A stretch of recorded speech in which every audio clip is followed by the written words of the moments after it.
যে ফকিন্নির পোলা, কোন রাজনীতিবিদ এই ছাত্ররা এত জীবন দিল, এটাকে ফকিন্নির পোলা বলার পরে এই দলের ব্যাপারে দেশের জনগণ কি সিদ্ধান্ত নয় সেটা তারা দেখবে ইনশাআল্লাহ। এই এনসিপি কে বলতেছে ন্যাশনাল চিলড্রেন পার্টি, কাউকে বলতেছে শিশু। আরে বাবারে, তারপরে তো আমরা তো পারি নাই, রাজনৈতিক দল আপনারা তো পারেন নাই। এই শিশুরাই তো ডাক দিয়েছিল। হ্যাঁ, এককভাবে তারাই সব করেছে, আমরাও মনে করি না। একটা পর্যায় পর্যন্ত তারা গিয়েছিল, তারপরে আমরা হ্যান্ডেলিং করেছি সবাই মিলে, এবং আমরা সবাই মিলেই ভূমিকা নিয়ে এটা করেছি। এখন যারা এটা বলছেন, তাহলে বোঝা গেল যে আপনাদের ভূমিকা যে দুর্বল ছিল, সেই যাতনায়, সেই যন্ত্রণায় আপনারা ভুগতেছেন।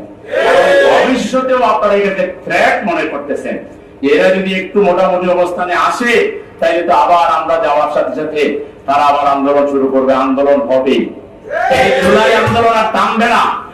বাংলাদেশ থেকে চিরস্থায়ী ভাবে স্বৈরাচার ফ্যাসিবাদের কবর রচনা করা পর্যন্ত জুলাই আন্দোলন